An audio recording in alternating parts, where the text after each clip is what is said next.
kita. Lalu kalau sudah seperti ini, sudah mendaftar, kita ikutin programnya ya Bu ya, program yang titik di atas, titik 9 itu titik 9-nya Bu. Pilih dulu angkatannya. Oke, setuju, checklistkan. Daftar ya. Ya, lalu daftar.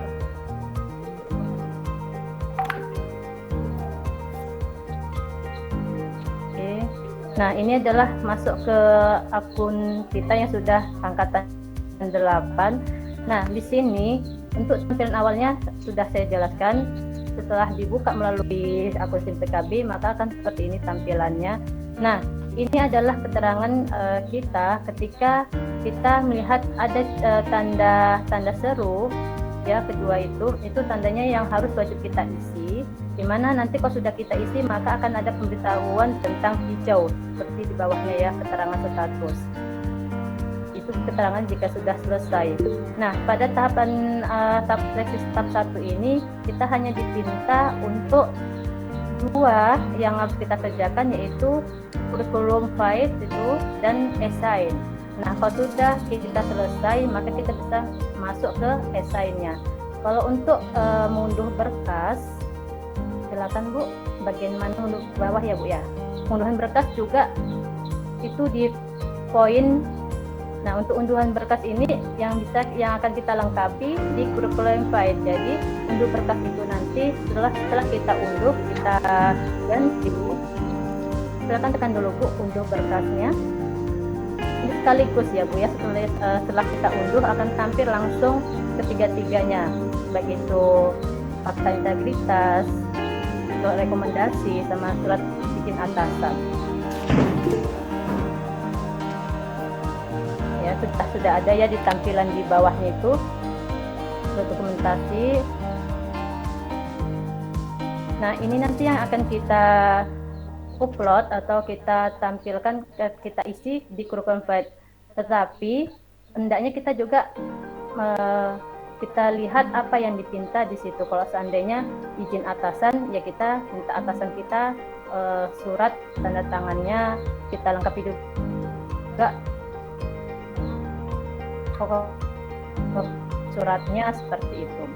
Kalau fakta integritas itu kan surat perjanjian kita sendiri yang harus dilengkapi, materai 10.000 ya Bu ya, kalau kita scan dan kita upload seperti itu. Jadi kalau saran saya sih lebih utamakan dulu, siapkan dulu unduhan berkasnya, baru nanti kita masuk ke e-sign seperti itu.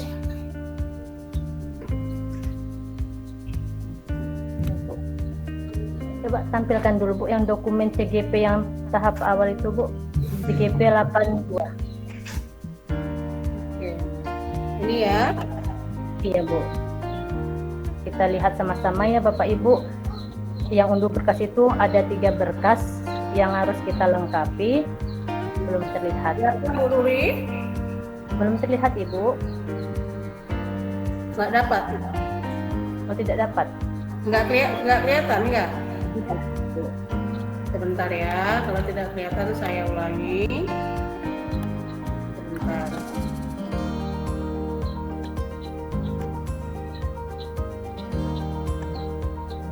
Izin Bu, moderator, waktu saya berapa menit lagi ya Bu moderator, takutnya nanti saya kelewatan ini karena kan masih sesinya masih panjang. Iya, ini udah kan? Kelihatan kan? Sudah. Nah, jadi saat pengunduhan berkas kita klik, maka akan secara otomatis terdownload seperti ini tampilannya, langsung sekaligus ketiga-tiganya terdownload ya Bapak Ibu. Jadi izin atasan, seorang guru itu memiliki atasan, seorang guru biasa yang di sekolah itu, maka izin atasannya itu sekolah. Nah, kalau fakta integritas itu adalah kita sendiri yang membuat, tetapi sudah kita edit, itu tinggal hanya kita ganti nama saja sama NUPTK ya. Dan surat rekomendasi itu surat apa ya? Kalau pengalaman saya dulu surat rekomendasi surat tentang diri kita seperti itu. Ini bisa juga itu Bu Ruri ya. Izin atasan. Ya, izin atasan silakan dibuka dulu Bu. Iya, nanti ini ada disampaikan khusus Bu Nuri. Oke. Oh ya, ada teman kita yang nyampaikan ya Bu ya. Iya, jadi materinya mungkin kalau untuk awal ini saja langsung ya Bu Nuri. Oke. Jadi itu saja yang dapat saya sampaikan Bapak Ibu, karena nanti juga ada rekan-rekan kami juga yang ingin menyampaikan. Itu yang dapat saya sampaikan. Terima kasih Bapak dan Ibu. Terima kasih juga Bu Gus Devi yang telah menampilkan yang sudah dipresentasikan. Saya kembalikan lagi ke moderator. Assalamualaikum warahmatullahi wabarakatuh. Terima kasih kepada Bu Nuri. Selanjutnya akan memasuki materi tentang kurikulum vitae, tentang informasi umum, pengalaman pelatihan, dan berorganisasi. Kami percayakan kepada Pak Ruli.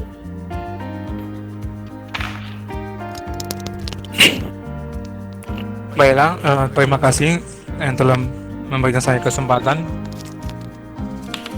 Minta bukakan Bu tampilannya.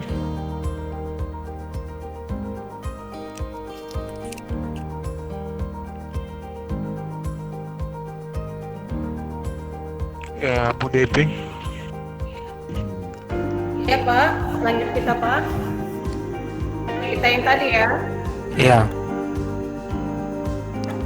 Oke, sebentar ya Bapak Ibu. Sambil lihat-lihat biar bisa buat nanti pengisian. Kita ke SIM PKB. Jadi yang perlu Oke. Jadi di sini bisa kita lihat di tampilan awal. Di sini ada dua, CV dan kurikulum fitting. Coba kita buka. Oke. Kita centang. Kita mulai. Oke, di sini ada beberapa poin. Ada pengalaman, ada pengalaman organisasi, pengalaman menjadi sukarelawan, sampai dokumen penting. Jadi di sini informasi umum, coba dibuka Bu. Informasi umum di paling bawah. Nah itu dia, ubah ada lengkapnya. Oke, di sini ada beberapa kolom yang tidak bisa kita ubah. Itu adalah dari Dapodik atau dari SIM PKB yang telah yang telah ada di SIM PKB kita. Yang bisa kita edit, yang bisa kita ubah, alamat, provinsi, kota, kabupaten, kelas yang diajar, kemudian mata pelajaran, kemudian lama mengajar, kemudian jabatan, kemudian nama instansi, kemudian bidang pendidikan terakhir, dan kemudian jurusan pendidikan terakhir. Apabila kita mau mengubah email, bisa kita ubah email kita, dan juga bisa kita masukkan nomor telepon yang terhubung kepada WhatsApp. Jadi di sini saran saya, email kita wajib aktif. Mau kita email kita belajar ID ataupun email kita Gmail ataupun yang lain, itu wajib aktif. Dikenakan apa? Apabila nanti ada kesalahan, apabila nanti ada pemberitahuan dari pihak Kemendikbudristek bagian program guru penggerak, bisa mereka memberitahukan kepada kita melalui email kita atau melalui nomor WhatsApp kita. Jadi selesai kita melakukan pendaftaran, kita bisa cek, kita bisa lihat-lihat email kita, apa yang intinya adalah kita sering cek email kita. Apakah nanti mungkin pendaftaran kita itu ada yang harus direvisi. Oke, jadi itu dia. Lanjut. Kalau informasi umum.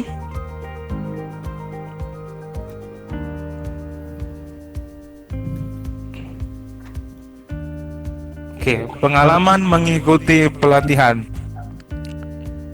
Oke, ubah dalam tambah. Oke, pengalaman mengikuti latihan.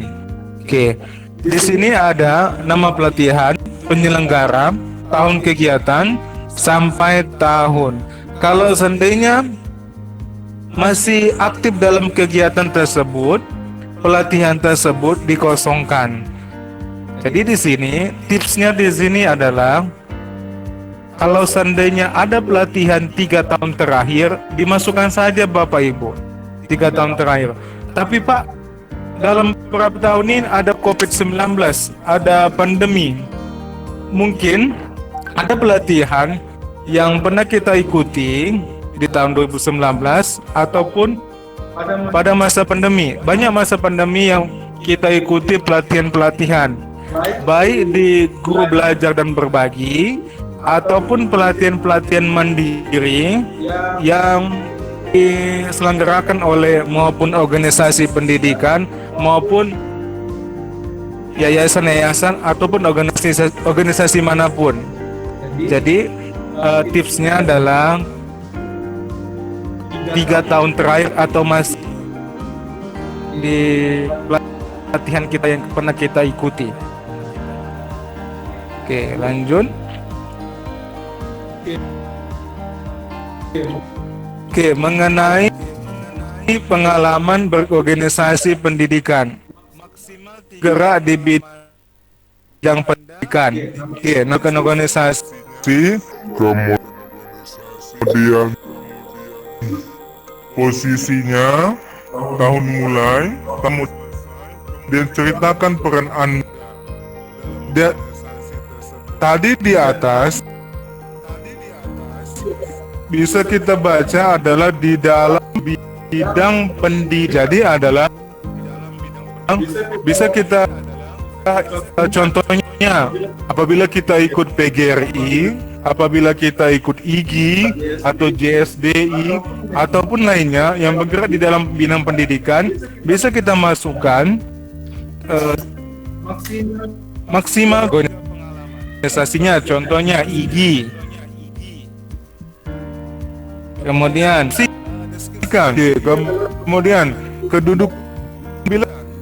kedudukan Anda sebagai anggota, sebagai ketua, posisinya. Oke, kemudian ceritakan pengalaman Anda. Lanjut. Sampai situ. Terima kasih atas kesempatan siang ini. Lanjut, Ibu Moderator. Terima kasih kepada Putri. Selanjutnya kita juga akan mendengarkan penyampaian materi dari Ibu Yunike yang akan membahas tentang sukarelawan, mengembangkan orang lain dan dokumen penting. Kami persilakan kepada Bu Yunike. Terima kasih Ibu Sofi. Selamat siang Bapak Ibu, guru hebat calon guru penggerak angkatan 8, 9 ataupun 10. Perkenalkan, nama saya Yunike Nukaban. Saya guru bimbingan konseling dari SMK Negeri 1 Pangkatan dan saya pengajar praktik angkatan 3 Kabupaten Labuan Batu. Di sini saya izin berbagi bagaimana cara mengisi kurikulum vitae atau CV bagian sukarelawan. Bu Gus Depi mungkin bisa kurban ya, bagi yang beragama muslim mungkin pernah menjadi panitia kurban di acara Idul Adha ataupun di acara yang lain, lebaran, Maulid Nabi Muhammad dan lain-lain. Mungkin Bapak Ibu terlibat menjadi salah satu panitia di daerah masing-masing ataupun di masjid. Bapak Ibu tinggal tulis aja nama programnya itu apa, kemudian penyelenggaranya siapa gitu, misalnya lingkungan di sekitar ataupun masjid tempat Bapak Ibu tinggal. Silakan ditulis di situ penyelenggaranya siapa, kemudian ruang lingkupnya. Ruang lingkupnya coba diklik Bu Stepi, pilihannya apa itu Bu? Ruang lingkupnya di sini Bapak Ibu nanti pilih ruang lingkupnya.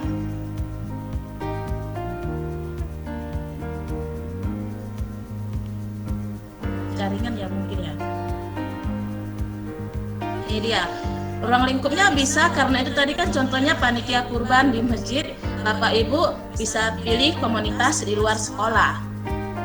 Ataupun kegiatan di sekolah, misalnya Bapak Ibu pembimbing di rohani Islam ataupun rohani Kristen di sekolah. Nah, itu salah satu kegiatan sukarelawan. Berarti kegiatannya ada di lingkungan sekolah. Bisa Bapak Ibu buat juga pengurus ataupun pembina rohani Islam ataupun Kristen di sekolah Bapak Ibu. Kemudian dideskripsikan apa tugas Bapak Ibu di situ. Misalnya mencari pembimbing bagi siswa-siswi dalam pengembangan rohani agama, tinggal dideskripsikan, ceritakan di situ. Ataupun Bapak Ibu pernah menjadi sukarelawan dalam bidang pendidikan, misalnya gerakan sekolah menyenangkan, ataupun seperti saya Kapten Belajar ID, ataupun optimisasi akun belajar ID, ataupun GMT Google Master Trainer. Nah, Bapak Ibu bisa juga membuat judulnya pendampingan akun belajar ID ataupun Google Workspace for Education di sekolah Bapak Ibu atau kecamatan ataupun di KKG. Ruang lingkupnya tergantung Bapak Ibu melakukannya di mana, apakah di sekolah sendiri ataupun di luar dari sekolah di komunitas Bapak Ibu, misalnya KKG ataupun di kabupaten masing-masing. Jadi saran saya Bapak Ibu silakan isi sukarelawan ini. Saya yakin Bapak Ibu pasti pernah memiliki kegiatan sukarelawan baik di lingkungan ataupun di sekolah. Misalnya yang Kristen, misalnya guru sekolah minggu, ataupun misalnya panitia Natal gitu ya. Ataupun tadi memang rohani Islam ataupun rohani Kristen di sekolah Bapak Ibu pasti ada. Silakan diisi di bagian sukarelawan. Sebanyak 3 pengalaman terbaik menjadi sukarelawan dalam kehidupan Bapak Ibu selama menjadi guru. Kemudian setelah diisi sebanyak 3, maksimal 3, Bapak Ibu tinggal simpan. Nah, tinggal klik nanti simpan. Lanjut, klik simpan. Nah, nanti setelah klik simpan, tercetuslah nanti jadi centang ya, centang hijau kalau tidak salah. Kalau sudah selesai mengisi pengalaman menjadi sukarelawan. Pengalaman melatih ataupun mengembangkan orang lain baik secara individu maupun kelompok. Tinggal klik tambah Bapak Ibu, dan ini wajib Bapak Ibu isi, kalau ini wajib diisi. 3 pengalaman maksimal dalam mengembangkan atau melatih orang lain. Nah, pengembangan ini bisa saja kita lakukan di komunitas kita, misalnya komunitas MGMP, musyawarah guru mata pelajaran, ataupun di sekolah kita masing-masing Bapak Ibu. Mungkin Bapak Ibu melakukan pendampingan pengembangan kurikulum. Nah, Bapak Ibu tinggal bikin aja nama aktivitasnya apa, misalnya pengembangan kurikulum, di pengembangannya, sasaran pengembangannya. Bu Depi tolong pilih sasaran pengembangan.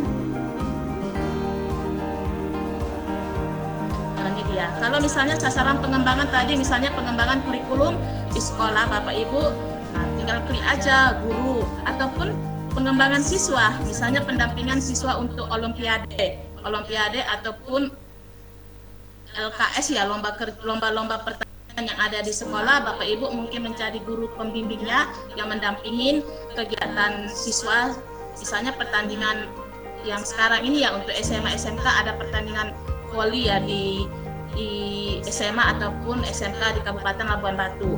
Nah, Bapak Ibu bisa aja menulisnya pendampingan siswa dalam olahraga voli. Nah, siswa, dan diceritakan apa peran Bapak Ibu dalam mendampingi siswa itu. Itu salah satu contoh Bapak Ibu. Ataupun yang lebih luas lagi, Bapak Ibu mengembangkan guru dalam kegiatan KKG ataupun kabupaten. Misalnya tadi contoh yang akhir-akhir ini sering dilakukan, akun belajar ID, tadi pun bisa Bapak Ibu masukkan pendampingan ataupun pelatihan pengguna akun belajar ID di sekolah ataupun di komunitas KKG ataupun MGMP masing-masing di sekolah. Kemudian itu klik simpan. Nah, jadi Bapak Ibu jangan bingung atau pusing, aduh saya nggak pernah melakukan pelatihan ataupun pengembangan diri ke orang lain. Tidak harus besar atau luas dalam pikiran kita ya Bapak Ibu ya. Tetapi Bapak Ibu bisa mengingat pendampingan murid. Nah, pasti Bapak Ibu pernah mendampingi murid juga di sekolah Bapak Ibu, baik dalam pertandingan ataupun pengembangan yang lain-lain kepada murid-murid kita yang ada di sekolah selain di luar dari lingkungan sekolah kita. Kemudian ini dokumen penting. Nah, Bapak Ibu akan mengunggah dokumen penting yaitu KTP. KTP ini Bapak Ibu, pastikan KTP Bapak Ibu sesuai dengan nomor induk keluarga. Ini yang ada di KTP, ada di SIM PKB. Itu tadi kan di awalnya Pak Ruli menunjukkan tadi biodata awal, di situ ada nomor KTP Bapak Ibu. Apakah sesuai dengan KTP yang ada di SIM PKB dengan KTP yang Bapak Ibu pegang? Jadi unggahlah KTP yang sesuai dengan nomor KTP ataupun NIK yang ada di SIM PKB Bapak Ibu. Yang pasti nomor KTP Bapak Ibu di SIM PKB sesuai dengan data Dapodi pastikan. Dan jangan mengupload KTP yang lain. Misalnya siapa tahu Bapak Ibu punya 2 KTP, jangan mengupload nomor KTP yang berbeda. Kemudian kualitas KTP harus terang ya Bapak Ibu ya, tidak boleh blur, tidak boleh pecah. Dan pastikan tampilan KTP tidak terbalik. Nah, kadang kan kita itu scan itu terbalik kanan kiri, Bapak Ibu usahakan dulu disimpan dalam posisi tidak terbalik. Setelah disimpan dalam bentuk tidak terbalik, barulah diunggah. Ijazah S1, S1 sama saja Bapak Ibu ya, harus kelihatan juga ijazah S1-nya. Diunggah. Fakta integritas Bapak Ibu tadi sudah dipresentasikan oleh Ibu yang sebelumnya, download, ada di situ integritas, silakan isi fakta integritas Bapak Ibu. Kalau Bapak Ibu berjanji tidak akan mengajukan pindah selama mengikuti pendidikan guru penggerak. Ditandatangani dan pakai materai. Kemudian surat izin dari atasan. Nah, Bapak Ibu silakan minta izin dari atasan. Kalau memang atasan kita atau kepala sekolah memberi restu kepada kita untuk mengikuti pendidikan guru penggerak. Dan distempel Bapak Ibu. Pertanyaannya tadi banyak, bagaimana? Nah, Bapak Ibu silakan ketik dulu surat izin dari atasan. Diketik, kemudian di-print, lalu ditandatangani stempel basah oleh atasan kita. Setelah itu kita scan. Setelah di-scan, maka kita unggah kembali ke SIM PKB ini. Surat rekomendasi juga seperti itu diunggah. Nanti selanjutnya ini akan diterangkan oleh guru penggerak yang lain yang bertugas untuk menjelaskan surat rekomendasi yang benar itu bagaimana. Kemudian SK mengajar. Nah, SK mengajar Bapak Ibu, unggahlah SK mengajar, surat tugas mengajar tahun ini, bukan SK PNS ya Bapak Ibu ya, kalau gurunya PNS. Nah, unggahlah SK tugas mengajar tahun yang ini. Ingat, jangan tahun yang sebelumnya, jangan salah unggah. Misalnya sekarang kan ini tahun ajaran 2002 sampai 2003 semester ganjil. Silakan Bapak unggah surat SK mengajar Bapak Ibu yang dari sekolah untuk semester ini, dan pastikan nama Bapak Ibu ada di SK mengajar itu. Lanjut RPP nanti juga akan diunggah dan akan dipraktekkan salah satu rekan guru penggerak bagaimana RPP yang baik dan bagaimana cara mengunggahnya ke guru berbagi. Seperti itu ya Bapak Ibu, presentasi dari saya. Mungkin nanti sesi tanya jawab di akhir kegiatan ini. Selanjutnya saya kembalikan kepada Ibu moderator kita, Ibu Sofi. Terima kasih Bu Sofi. Terima kasih atas penjelasan dari Bu Yunike. Kita lanjutkan kepada Pak Endrianto. Sabar ya Pak, nanti ada sesi tanya jawab 30 terakhir ya. Baik Ibu. Iya, terima kasih ya Pak. Nah, kita dengarkan materi selanjutnya tentang RPP. Nah, pasti Bapak Ibu penasaran kan RPP bagaimana ya mau saya tampilkan. Nah, untuk micro teaching. Nah, di sini saya persilakan kepada Bunda Irma, guru penggerak angkatan ketiga. Saya persilakan, teman.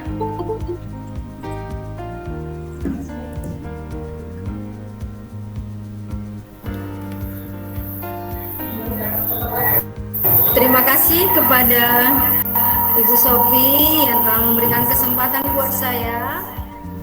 Assalamualaikum dan selamat siang kepada Bapak Ibu guru hebat, calon guru penggerak di Kabupaten Labuhan Batu. RPP dulu. Di sini saya akan menampilkan contoh RPP yang saya buat pada saat saya mendaftar calon guru penggerak. Jadi kita akan membuat RPP dengan tempo waktu 10 menit.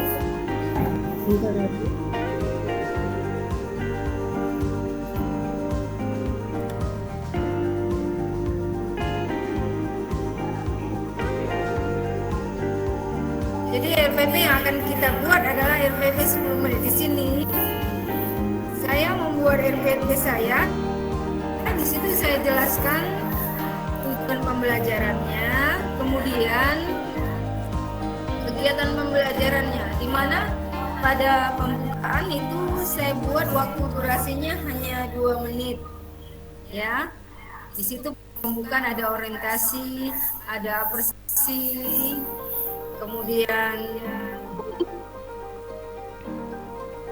situ saya juga memotivasi siswa, pemberian acuan, kemudian masuk pada kegiatan inti. Pada kegiatan inti itu durasinya 7 menit saya buat. Jadi di situ kita membuat kepada anak-anak didik dianggap aja sudah selesai gitu, biar cukup dia 7 menit. Misalnya membuat soal atau apa ya. Jadi peserta didik di situ dianggap sudah menanggapinya dari secara cepat dia. Misalnya di sini kan peserta didik diminta untuk mengamati gambar. Jadi dianggap dia cepat gitu. Jadi makanya dapat bisa 7 menit. Jadi kita pilih durasi yang memang untuk 7 menit. Kemudian masuk pada penutup. Pada penutup saya buat 1 menit. Ya di situ pada penutup, di situ kita akan menyampaikan pada penutup ya, umpan balik, memfasilitasi peserta didik, kemudian memberikan tugas dan meminta siswa untuk mempelajari materi yang akan dipelajari. Demikian itu untuk contoh RPP yang saya buat pada waktu mendaftar pada calon guru penggerak. Jadi kemarin ada pertanyaan, apakah harus mesti RPP Merdeka Belajar atau RPP biasa? Kalau menurut saya itu bebas. Yang penting kita membuat RPP durasinya 10 menit.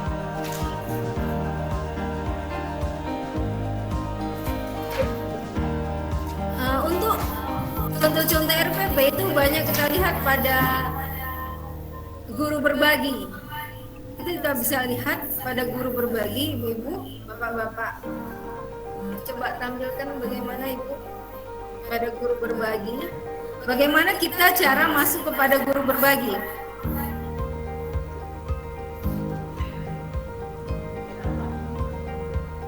Nampak ibu, bagaimana kita masuk pada guru berbagi? Bisa kita buka dulu terlebih dahulu, buka Google. Kita buka Google, kita ketik guru berbagi, maka akan tampillah guru berbagi. Di mana nampak di situ naikkan. Bapak Ibu berat rasanya gitu ya, karena alasannya saya nggak pandai mengarang gitu. Selalu banyak alasannya seperti itu. Saya tidak pandai mengarang, saya tidak pandai menulis gitu ya. Tetapi sebenarnya ini nggak ada yang perlu dikarang-karang di sini gitu ya. Oke Bapak Ibu, kita klik di sidebar tadi sebelah kiri esai, kemudian centang, baru mulai mengerjakan. Oke. Login lagi. SIM PKB. SIM PKB ini kalau 10 menit dia tidak disentuh gitu ya. 10 menit dibiarkan dia akan minta login.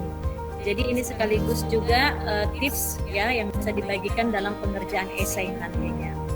Bapak Ibu baiknya diketik dulu di Word.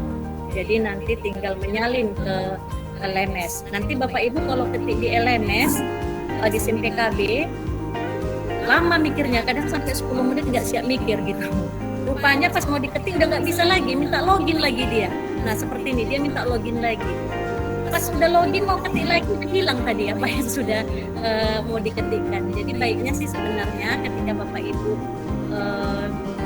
menuliskan esai, lebih baik diketik di Word, karena di Word juga kita bisa menghitung karakternya, melihat karakternya, kemudian nanti dari Word itu kita buka KB kita bagian esai, kita sudah bisa langsung tinggal menyalin gitu ya. Oke. Untuk yang pertama di esai ini sebagai tipsnya yang pertama sekaligus juga tadi menjawab pertanyaan apa kriteria penilaian dalam esai. Yang pertama itu Bapak Ibu di plagiarisme.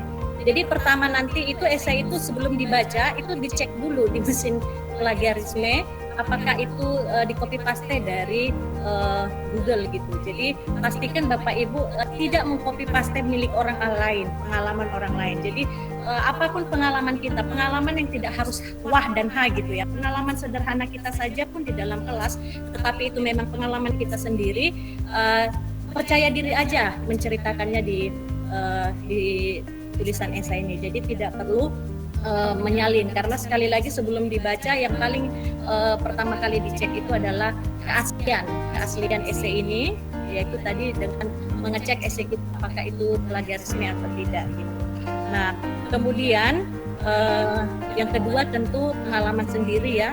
Saya yakin kalau Bapak punya pengalaman sendiri, Bapak Ibu tidak perlu mengatakan tidak pandai mengarang gitu. Apa yang ada aja, apa yang ada pengalaman kita itu kita pastikan kita akan bisa menuliskannya. Kemudian yang ketiga tadi tipsnya itu tadi saya katakan adalah ketik di Word gitu. Jadi seperti ini kalau diminta berapa karakter, nanti kita bisa lihat di Word jumlah karakternya, nanti tinggal LMS gitu ya. Maka untuk yang pertama, pertanyaan pertama, apa yang memotivasi Anda menjadi guru penggerak? Nah, apa ya kemauan apa ya yang mendorong Bapak Ibu menjadi guru penggerak? Memang sih kita karena ada yang karena disuruh kepala sekolah atau karena ingin ikut seperti teman, bisa juga, dan atau ingin memajukan diri atau ingin berbagi dengan orang lain, bisa juga motivasi seperti itu. Karena sekarang lagi kita ingin menjadi salah satu, kan ditarget ada 200.000 guru penggerak di Indonesia, kita menjadi salah satu bagian dari pemimpin pembelajaran di Indonesia, bisa seperti itu. Jadi itu yang menjadi motivasi. Kemudian apa kelebihan yang mendukung peran Bapak Ibu? Ini bisa, kelebihan ini bisa kepada apa yang ada pada Bapak Ibu sekarang, kemudian juga bisa juga kepada karakter Bapak Ibu yang Ibu yakin itu bisa mendukung Ibu nanti menjadi guru penggerak. Misalnya kalau Bapak Ibu sudah S2 silahkan bikin S2. Misalnya kalau Bapak Ibu pembina siswa olimpiade gitu ya di sekolah, itu bisa juga. Kemudian karakter Ibu misalnya Ibu adalah orang yang suka belajar, atau saya adalah orang yang suka cepat belajar gitu. Itu bisa juga disampaikan di dalam kelebihan Bapak Ibu. Jadi guru penggerak harus mampu mengenali dirinya gitu. Jadi harus bisa mengungkapkan kelebihan-kelebihan yang ada di dalam dirinya. Kemudian yang ketiga, ini juga menjadi ciri khasnya guru penggerak, bahwa guru penggerak itu dikenal dari inovasi atau perubahan yang dilakukan. Jadi ini di pertanyaan yang ini, berikan contoh perubahan, inovasi pembelajaran atau gerakan atau lainnya yang memberi dampak positif di dalam pembelajaran Ibu. Jadi inovasi ini tidak harus hebat-hebat gitu ya Bapak Ibu. Jadi bisa saja skala kecil di dalam kelas. Waktu itu misalnya di dalam kelas Ibu bisa menjadi sahabat siswa gitu. Itu pun saya pikir itu adalah perubahan. Kemampuan Ibu untuk bisa mendekati siswa, membantu siswa, melakukan pendekatan pribadi kepada siswa, itu termasuk sebuah perubahan, sebuah inovasi gitu. Itu perubahan untuk pendekatan siswa di kelas gitu. Jadi ini sih sebenarnya titik poin di guru penggerak. Guru penggerak itu dikenal dari perubahan atau inovasi atau gerakan yang dilakukan seorang guru penggerak. Itu untuk pertanyaan nomor 1. Kemudian di pertanyaan esai nomor 2 juga berinteraksi dengan orang lain terkadang dapat menjadi sebuah tantangan. Jadi yang dilihat di sini adalah kemampuan kita untuk bekerja sama dengan orang lain, kemampuan kita untuk berkolaborasi dengan orang lain. Jadi Bapak Ibu bisa ceritakan jika ada pengalaman bagaimana Bapak Ibu bisa melakukan interaksi dengan rekan guru, dengan pimpinan atau dengan murid juga bisa juga ceritakan bagaimana Bapak Ibu melakukan interaksi. Nah, ke bawahnya itu anak cucunya itu ya menjelaskan lebih rinci lagi. Gitu. Mungkin itu yang bisa saya bagikan untuk pertanyaan esai nomor 1 dan nomor 2. Selanjutnya jika ada yang mau ditanya, kami persilakan Bapak Ibu bisa nanti secara langsung, bisa juga di kolom chat. Terima kasih.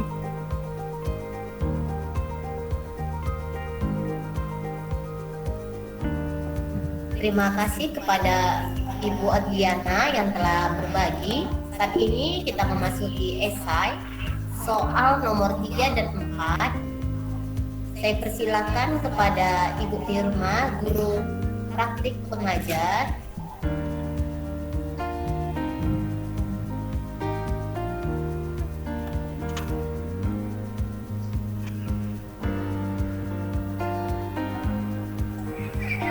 Selamat sore Bapak Ibu guru yang hebat.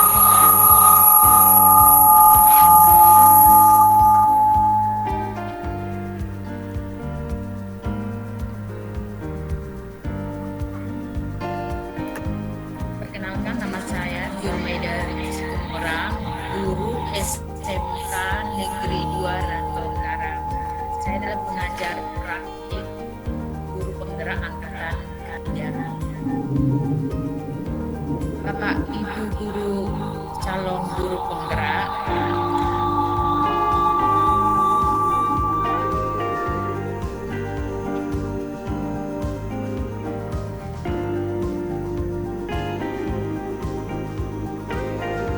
kita akan sama-sama melihat list nomor 4 Ibu calon guru penggerak isi nanti.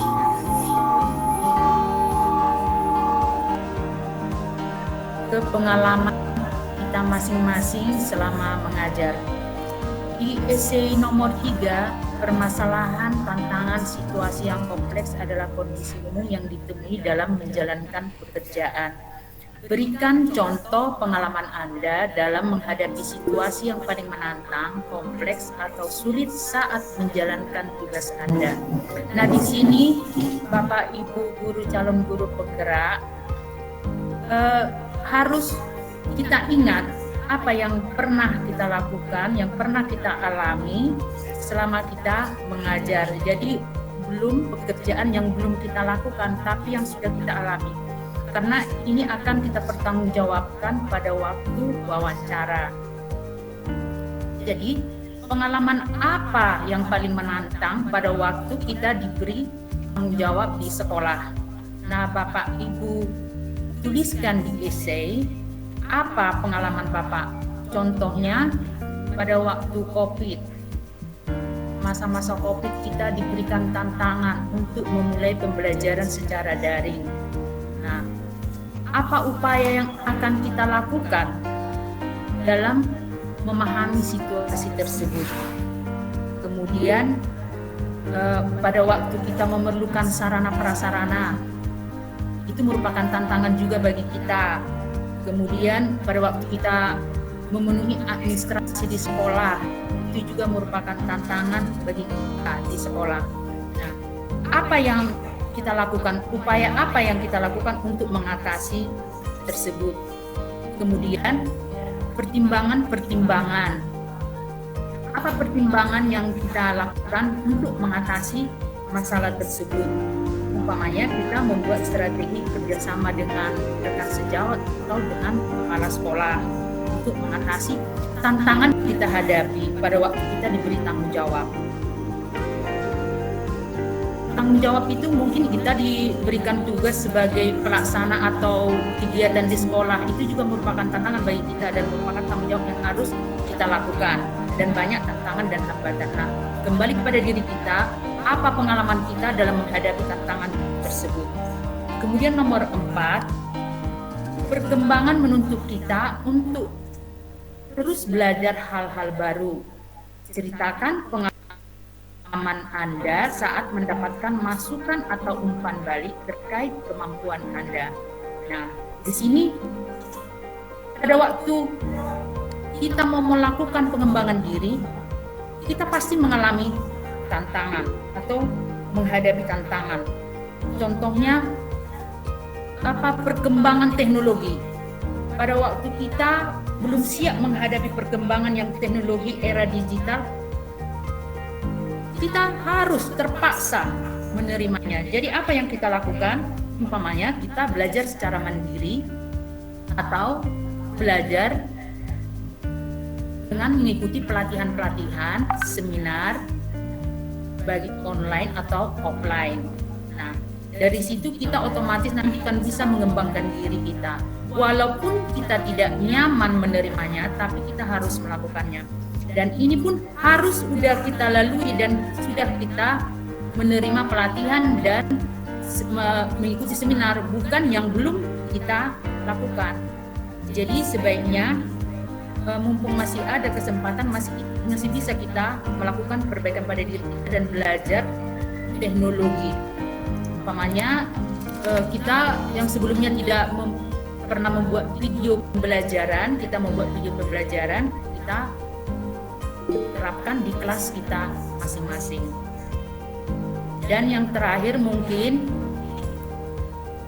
jangan lupa harus dari pengalaman kita sendiri dan tidak menuangkan pengalaman orang lain yang nanti otomatis pada waktu wawancara kita mungkin lupa atau kita tidak bisa menjawab karena pengalaman kita tidak sesuai dengan yang di essay kita.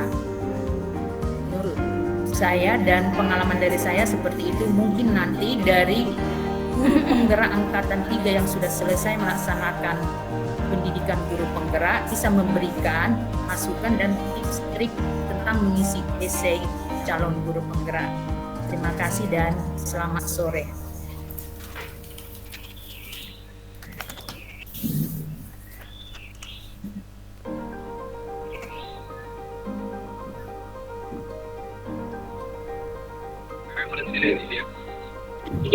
Terima kasih Ibu Iut yang telah berbagi. Nah, selanjutnya soal yang terakhir. Setelah mempresentasikan soal terakhir ini Bapak Ibu, kita akan membuka sesi tanya jawab. Jadi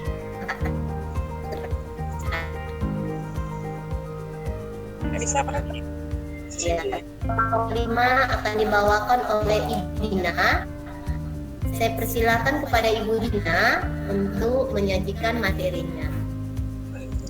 Terima kasih Ibu Sophie sebagai moderator. Assalamualaikum warahmatullahi wabarakatuh. Selamat sore, salam sejahtera bagi kita semua. Yang saya hormati Bapak Kepala Balai Besar Guru Penggerak Sumatera Utara dan Bapak Kacadis Rantau Prapat beserta Bapak Ibu guru praktik, guru pengajar angkatan 3 Labuan Batu dan calon-calon guru hebat untuk angkatan 8, 9, 10. Maaf Bapak Ibu, saya di jalan karena mau menuju ada acara di Dinas Propsu di Medan. Saya minta izin memperkenalkan diri, nama saya Dina Karya Saragi dari SMKN 1 Silangkitang. Mengenai esai, seperti yang diutarakan oleh Ibu Hotiana dengan Ibu Tiur Maida, esai memang harus benar-benar dari pengalaman kita pribadi kita sendiri. Walaupun itu dalam hal yang terkecil pun, tapi itu membuat sebuah penemuan baru ataupun inovasi namanya terhadap diri kita sendiri. Ingat Bapak Ibu, yang namanya merdeka belajar adalah memulai dari diri sendiri, baru mengembangkannya kepada orang lain. Di nomor 5, ceritakan pengalaman Anda melakukan pengembangan terhadap orang lain, contohnya dengan guru, rekan sejawat lainnya, komunitas, masyarakat maupun lainnya. Di sini Bapak Ibu menceritakan pengalaman apa yang sudah Bapak Ibu dapatkan. Contohnya begini Bapak Ibu, kegiatan perlombaan di sini contohnya. Misalnya Bapak Ibu menjadi sebuah motivator. Di sekolah misalnya begini, di sekolah kita misalnya, walaupun di sekolah orang lain ada, tapi di sekolah kita tidak ada, itu bisa Bapak Ibu. Contohnya, kita membuat sebuah organisasi yang dikatakan Adiwiyata. Adiwiyata saat ini kan kurang digemari, mengapa? Satu, karena COVID. Dua, mengapa? Karena kurang digemari karena beralaskan kepada lingkungan. Walaupun di mana-mana visi misi SMK, SMA itu harus ada lingkungannya. Jadi sesuai dengan visi misi yang sekarang digembor-gemborkan harus ada lingkungan. Contohnya kita ambil Adiwiyata. Di Adiwiyata ini Bapak Ibu menjadi motivator dalam arti dikembangkan di sekolah. Kapan waktu terjadinya Bapak ceritakan di situ, Bapak Ibu ceritakan di situ. Lalu siapa yang dikembangkan? Kalau dalam Adiwiyata contohnya, siapa yang dikembangkan termasuk di situ guru, anak didik kita, siswa kita kembangkan. Karena di Adiwiyata ada 5 program substansinya, listrik, air, kantin, ada 2 lagi saya lupa ya. Jadi itu dikembangkan. Jadi kita rekrut di situ guru untuk mengkoordinator siswa-siswa kita, dan kita sebagai koordinatornya di atas, kita motivator mereka. Lalu di sini dibilang siapa yang Anda kembangkan? Berarti dikembangkan di sini guru dan siswa. Lalu siswa, apa yang dimotivasi Anda melakukan pengembangan tersebut? Satu, karena sampah di mana-mana. Mengapa? Kita bisa bikin di sini anorganik. Satu, sampah kita pisahkan, satu lagi ada sampah organik.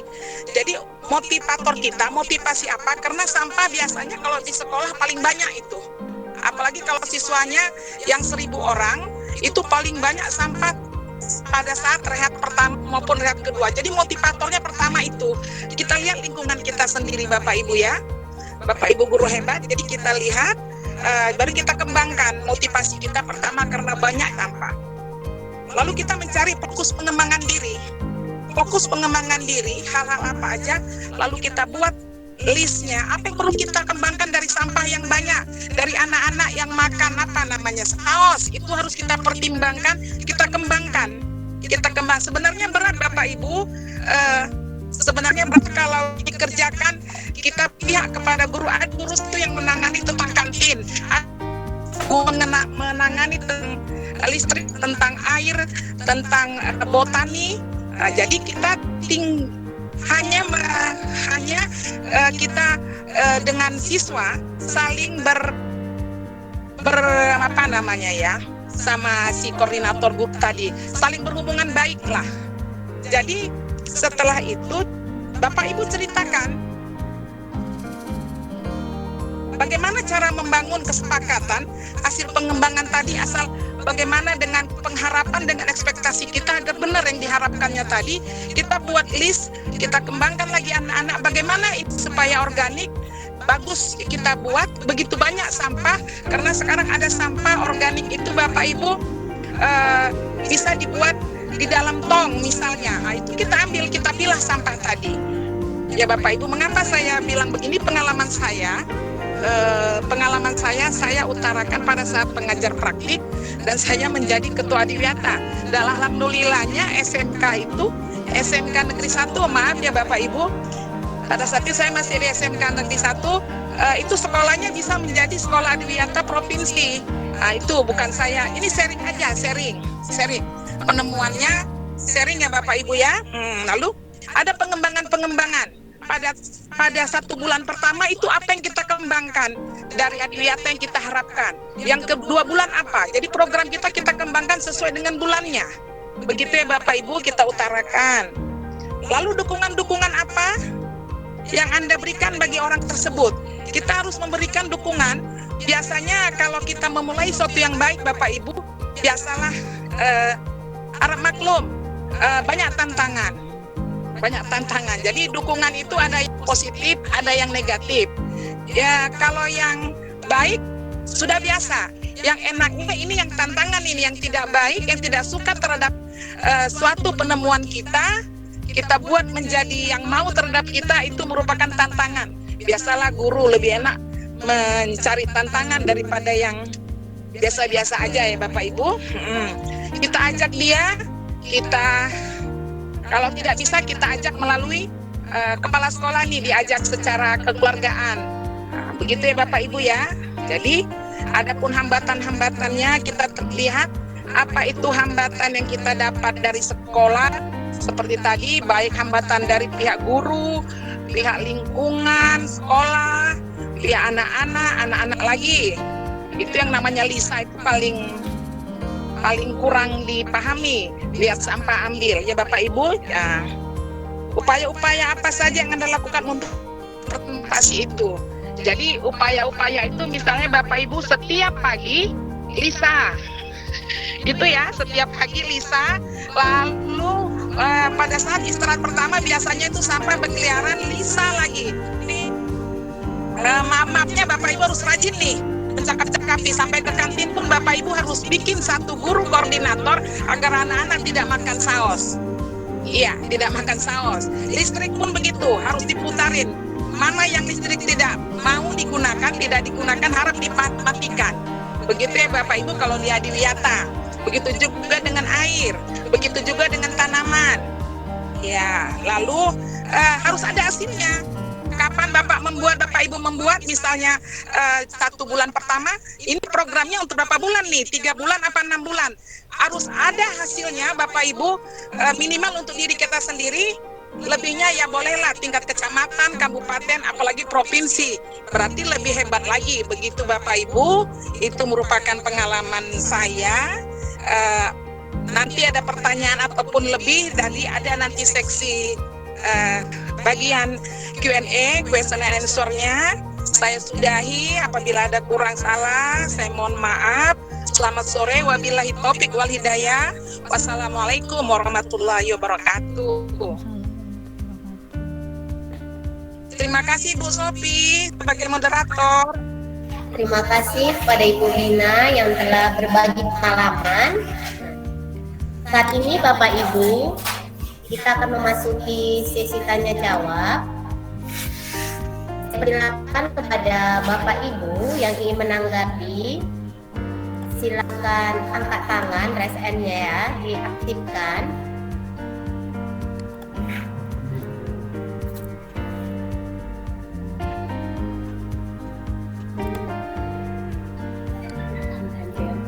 Saya persilakan kepada Bapak Endrianto, tolong diaktifkan audionya ya Pak. Saya persilakan. Perkenalkan nama dan dari daerah mana atau sekolah mana ya Pak. Baik, terima kasih. Salam sehat, salam olahraga, salam kenal buat Bapak Ibu guru hebat. Khususnya barangkali mungkin kalau saya perhatikan materi dan segala macam. Dan ya, ada tidak terlepas juga dari ada mungkin dari beberapa daerah. Perkenal, Adriano, saya juga punya makasih nada mengampu bidang studi olahraga. Ya saat ini barangkali saya tidak tahu. Saya bergabung ataupun mendaftar di SIM PKB ini karena saya klik-klik aja, rajin saya cek di sana memang melalui akun belajar. Ternyata ada peluang di sana, sehingga karena mengingat di angkatan 6 saya gagal. Baik, untuk masalah yang ingin saya pertanyakan kepada Bapak Ibu pemateri, pertama adalah masalah RPP. Saya sudah ada upload RPP, hanya saja di RPP itu kegiatan inti saya ada waktu 1 jam pelajaran itu adalah 45 menit. Nah di sana mulai pembukaan sampai total seluruhnya itu ya sekitar 45 menit. Materi intinya 30 menit yang menjadi pertanyaan saya ketika itu tadi materi menyatakan hanya 10 menit. Berarti saya harus ubah dong, atau harus saya batalkan lagi atau bagaimana? Karena di RPP saya memang itu ditandatangani oleh kepala sekolah. Namun yang terkait di dalam RPP yang saya buat itu dan sudah saya unggah di sana adalah 30 menitnya. Nah, apakah harus itu dirubah atau dipertahankan saja? Karena nanti pada saat wawancara, ya semua apa yang kita baik di esai itu harus kita pertanggungjawabkan atau kita sampaikan. Barangkali itu saja dulu yang bisa saya tanyakan. Banyak sih yang mau saya tanyakan, tapi ya biarlah teman-teman yang lain berbagi untuk berbagi. Terima kasih. Selamat sore. Selamat sore Pak Indrianto. Terima kasih. Pertanyaan Bapak akan ditanggapi oleh Bu Irma tentang RPP Bapak. Apakah diganti atau tidak?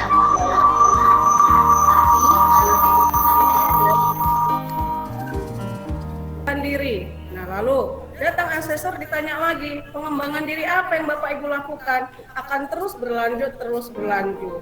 Jadi, esai yang kita ketik itu ada dasarnya, tapi selanjutnya di wawancara adalah bagaimana cara kita menjawab pertanyaan berdasarkan pertanyaan. Nah, itu dia Pak. Saya rasa itu yang bisa saya simpulkan dari pertanyaan-pertanyaan asesor selama wawancara. Lalu pas tips mengajar, tentunya kalau mengajar seperti pesan kepala sekolah saya, semua guru itu sudah pasti pintar mengajar. Jadi saya rasa kalau mengajar tidak ada masalah, hanya pastikan Bapak Ibu ketika nanti simulasi mengajar, waktu 10 menit itu jangan lewat. Dan pastikan Bapak Ibu, yang terutama Bapak Ibu ada apersepsi di awal. Ada apersepsi, kemudian sampaikan materi, dan lalu terakhir jangan lupa penutup. Apa pesan-pesan yang akan Bapak sampaikan kepada siswa? Jadi asesor tidak akan melihat materi kita Bapak Ibu, tidak. Misal saya guru komputer, asesornya guru PKN, kan dia tidak paham, saya jelaskan pun itu dia tidak paham kan Bapak Ibu. Tapi bagaimana kita bisa mengajak asesor itu ketika saya menjelaskan, dia yang bukan berlatar belakang komputer mengerti apa yang saya sampaikan dan kemudian mengerti bahwasanya pembelajaran itu intinya adalah ini, begitu. Nah itu dia Pak Al-Mustain, saya rasa sudah cukup jelas. Bagaimana, ada yang mau ditanyakan lagi? Mungkin demikian Bu, cukup jelas. Terima kasih atas jawabannya. Mudah-mudahan saya bisa mengikuti jejak Bapak Ibu saya. Amin. Kita berdoa ya Pak, berdoa untuk Bapak semua ya. Ya. Saya kembalikan kepada Ibu Sofi selaku moderator. Izin Ibu moderator, boleh nggak kira-kira saya ada sedikit? Yang mau saya tanya pertama adalah bahwa di fakta integritas yang kita tanda tangani selama kegiatan, kita tidak boleh pindah gitu ya, atau beralih, itu yang seperti apa dan sanksinya kira-kira apa gitu. Dan yang kedua agak menyimpang pertanyaan saya, kira-kira bagaimana atau apa dampaknya apabila misalnya ada guru atau saya bertentangan atau berseberangan dengan kepala sekolah. Itu saja barangkali. Terima kasih. Terkait kegiatan boleh diulangi pertanyaan Bapak Indrianto, boleh diulangi pertanyaan Bapak yang kedua? Ya, pertanyaan saya kira-kira apa dampak atau ada nggak kira-kira efek baik efek samping atau efek depan itu terkait yang namanya apabila ada guru yang berseberangan dengan pimpinannya sendiri. Seperti itu. Terima kasih Pak. pertanyaan Bapak akan ditanggapi oleh Ibu Yunike tentang dokumen penting yaitu fakta integritas. Nah, dan juga kepada Ibu Yunike saya persilahkan.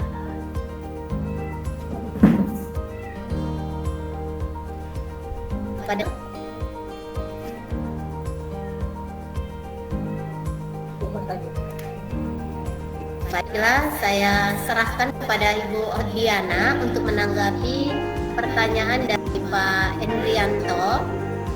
Kepada Ibu Diana, saya persilakan tentang fakta integritas. Terima kasih Bu Sofi kesempatannya, tapi nanti bisa ya dibantu oleh Bapak Ibu guru penggerak yang lain. Nah, kenapa akhirnya harus membuat pernyataan fakta integritas bahwa selama 5 tahun kita selama pendidikan guru penggerak kita di tempat sekolah yang sama, supaya memang program-program yang kita lakukan itu terlihat dampaknya gitu.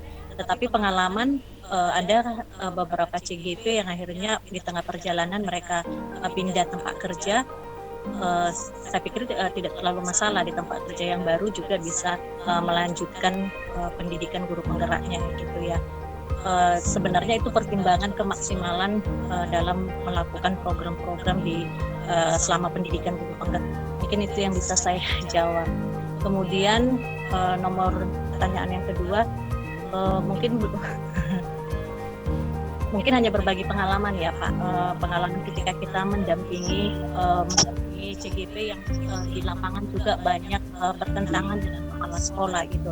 Tetapi di dalam guru penggerak ini nanti akan ada karya di mana kepala sekolah juga akan diundang. Jadi akan ada sosialisasi bagaimana guru penggerak ini. Jadi dengan mengundang kepala-kepala sekolah di lokakarya guru penggerak, diharapkan sih kepala bisa mensupport, mendukung guru penggerak dalam melakukan program-programnya di sekolah gitu. Nah, sejauh ini kami melihat di lapangan memang awal-awal sih Pak, di awal itu banyak tantangan dari kepala sekolah, tetapi seiring dengan kolaborasi, kemudian seiring dengan aksi nyata yang dilakukan oleh guru penggerak. Oke, ini ada pertanyaan dari Ibu Esther. Jika pendaftar calon guru penggerak adalah seorang pelaksana kepala sekolah, surat atasan ditandatangani oleh koordinator atau pengawas yang kembali lagi kepada Bu Kuslivi untuk menanggapi pertanyaan tersebut. Saya persilakan. Baik Bapak Ibu Esther, terima kasih. Jika seorang kepala sekolah yang menandatangani Bapak Ibu itu adalah kepala dinas pendidikan maupun yayasan kalau swasta. Ada keterangannya langsung ya Bapak Ibu. Sebentar saya share ya Ibu Esther. Ada keterangannya, sebentar saya buka di surat dukungan tadi, di download ya. Sebentar, ini dia dokumen, kemudian izin. Oke, sebentar ya. Nah ini dia, saya bantu share. Bu Esther masih ada di dalam, Bu Esther? Halo Bu Esther? Bu, saya masih belum Bu. Iya, ada ya Bu. Nah ini Bu ya, ketika tadi kita mendownload dokumen Ibu, kemudian ada surat izin atasan, nampak Ibu? Iya kan Bu. Nah ya ini kan kop resmi sekolah, memang kop resmi sekolah, tapi paling bawah, paling keterangan ini Bu, ya, saya besarkan sedikit ya, bentar. Di paling bawah surat keterangan itu, surat keterangan izin atasan, ada yang di garis bawahi katanya seperti ini. Bagi calon guru penggerak dari kepala sekolah definitif, surat dapat diisi dan ditandatangani oleh kepala dinas pendidikan atau ketua yayasan. Nah, jadi bagaimana kalau statusnya tadi Ibu jawab adalah PLT. Nah, jadi PLT seperti ini, kalau status Ibu di Dapodik adalah kepala sekolah, silakan tetap minta dari kepala dinas pendidikan maupun yayasan. Jadi bukan dari Korwil atau pengawas ya Ibu, tapi dari kepala dinas. Nah itu ada langsung edarannya di surat izin di paling bawah. Bagaimana kira-kira Ibu Esther? Jadi kalau statusnya masih guru kelas Bu, guru kelas 3, kemudian tugas tambahannya sebagai PLT kepala sekolah. Jadi bagaimana itu? Kalau dia tadi di Dapodik berarti guru kelas 3 dan tugas tambahan dari kepala. Ya kalau boleh sebenarnya tetap minta surat dari kepala dinas pendidikannya Bu. Kalau diizinkan, ini swasta apa negeri Bu? Negeri Bu. Negeri, boleh minta dari kepala dinas saja ya Bu ya. Oke, terima kasih Bu. Atau usul barangkali Bu. Iya silakan Pak. Iya. Di merger aja itu SK itu ya, dari yang pembagian tugasnya apa guru biasa tadi dengan yang dari kepala dinasnya di merger aja di-upload. Oke. Iya Pak Hendri, terima kasih. Coba tolong diulangi tadi Pak, kurang jelas pertanyaannya Pak. Jaringan mungkin, silakan Pak Hendri. Iya, usul itu ibu-ibu kan mendapat tugas tambahan sebagai PLT ini. SK-nya tentu kan ada, di merger aja, digabungkan aja SK-nya itu, ditampilkan aja kan, bisa. Ya. Oke, jadi itu maksudnya tadi Bu Esther, kan ada SK Ibu sebagai PLT, maksudnya dilampirkan di bawah dari surat izin. Tapi itu pun bisa, tapi kan karena memang di Dapodik sinkron dengan SIM PKB tidak masalah ya, tidak masalah. Tapi kalaupun Ibu mau menggunakan seperti itu silahkan. Nah, tapi kalau seperti ini Ibu Esther, kalau Ibu ada, ini kan ada surat yang kedua adalah surat rekomendasi. Nah, jadi ini dia, saya tampilkan kembali ya. Saya izin dulu share screen Bapak Ibu semua supaya nampak perbedaan apa surat perbedaan rekomendasi dengan surat izin. Nah ini dia, saya tampilkan ya. Bapak Ibu, di sini di dalam dokumen tadi yang sudah dijelaskan di awal ada izin atasan dan rekomendasi. Kalau izin atasan tadi adalah atasan kita, termasuk kalau kami guru dari kepala sekolah, kalau misalnya kepala sekolah dari kepala dinasnya atau dari kepala yayasannya. Kalau di sini ada rekomendasi. Nah, rekomendasi ini adalah berita tentang Bapak Ibu, keterangan tentang Bapak Ibu yang boleh siapa saja boleh menuliskan ini ya, yang Ibu rasa, Bapak Ibu rasa mengenal Bapak Ibu secara baik, secara pribadi ya. Jadi kalau misalnya tadi Bu Esther mau minta rekomendasi dari pengawas silahkan, minta rekomendasi dari Korwil silahkan, atau misalnya Ibu ada kenal orang Pusdatin atau orang kementerian langsung minta surat rekomendasinya silahkan.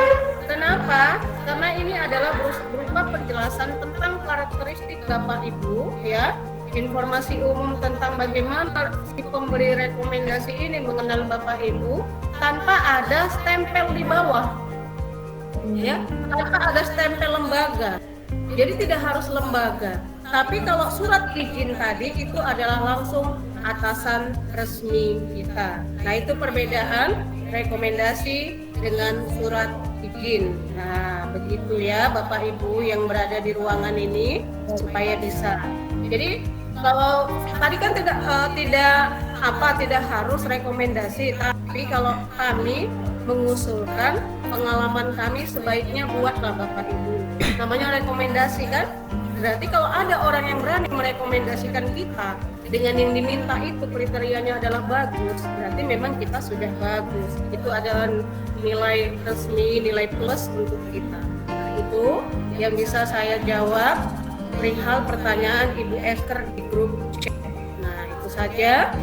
Kalau ada lagi silahkan, kalau tidak ada lagi diakhiri langsung oleh moderator. Terima kasih kepada Ibu Kusdevi. Ini ada pertanyaan dari Ibu Rasyana Sution, tapi saya sapa dulu. Selamat sore Bu Rasyana Sution. masih ada di dalam ruangan. Halo Ibu Rasya. Ya Bu, masih ada. Iya, terima kasih ya Bu. Nah, pertanyaan Ibu Rasya ini mengatakan bahwa berkasnya, SK tugasnya bolak-balik diminta diperbaiki. Diperbaiki. Format yang bagaimana sih tentang SK pembagian tugas ini? Nah, pertanyaan Ibu akan ditanggapi oleh Pak Ruli. Nah, saya persilakan kepada Pak Ruli Ganteng ya, biar semangat Ibu Rasya. Katanya teman dekat ini ya. Iya Bu, kawan PPG itu. Oke, kalau seandainya kita berbicara mengenai pembagian tugas, itu tidak terlepas dari dokumen yang ditandatangani cap basah stempel oleh kepala sekolah dan sekolah. Kemudian yang dikatakan Ibu Gus Devi tadi, ya betul, terus sinkron dengan SIM PKB kita dengan pembagian tugas yang ada. Ini saya mau tanya dulu sama Ibu Raisa, di pembagian tugasnya mengajar sebagai apa, Bu?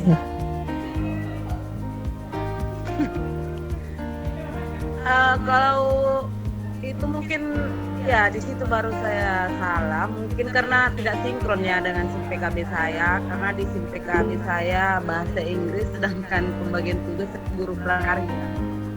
Itu dia. Kalau seandainya kawan Ibu? Kalau kawan saya yang sinkron gitu. Apa itu, Bu? Matematika. Matematika di SIM PKB-nya? Matematika. Oh iya. Jadi saya tekankan lagi yang dikatakan Ibu Gus Devi, harus sinkron pembagian tugas dengan apa yang ada di SIM PKB kita. Jadi makanya pembagian tugas Ibu ditolak oleh tim verifikasi Kemendikbud program guru penggerak. Ada lagi yang mau ditanyakan Ibu Raisa? Jadi gimana solusinya? Harus saya rombak tapi nggak sesuai dengan fakta lah nanti Pak. Oke, ini kalau seandainya kita rombak, memang sih tidak sesuai dengan fakta. Mungkin Ibu Gus Devi bisa memberikan pendapat apakah bisa dirombak, apakah memang real. Tapi ini Ibu ini Bu semangat kali mengikuti Bu, Ibu Raisa ini. Tapi dia tersangkutnya kemarin itu di bagian pembagian tugas Bu. Coba Ibu Gus Devi dulu memberikan komentar dong. Ibu apa tadi Ibu? Iya, mana ibunya? Ayo tampilkan kameranya Bu, biar kelihatan. Biar saya screen. Masih ada ibunya, Ibu Agus ya? Bisa. Bisa saya buka kamera? Ada. Bu Raisa. Ibu ini sekarang mencoba lagi di angkatan ke-8. Sebelumnya waktu kemarin katanya ada berkasnya belum memenuhi syarat, ya kan? Pertanyaannya begini Bu Raisa, belum memenuhi syaratnya di mana?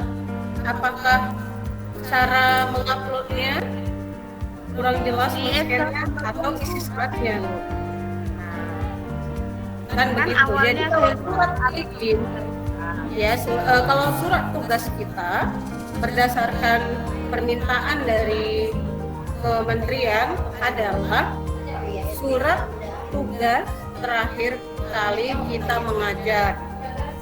Misalkan sekarang kan ini kita masuk ajaran baru, ya kan kita sudah dikasih surat mengajar pembagian tugas di bulan Juli. Itu yang kita input Bapak Ibu. Jadi bukan SK kita sebagai PNS atau SK kita sebagai GTT atau SK kita sebagai P3K, bukan, tapi SK pembagian tugas mengajar kita yang dikeluarkan oleh kepala sekolah per tahun ajaran atau per semester. Lalu di-scan baik, jelas kelihatan dengan menggunakan format PDF. Nah, itu dia. Bagaimana Bu Kaisa?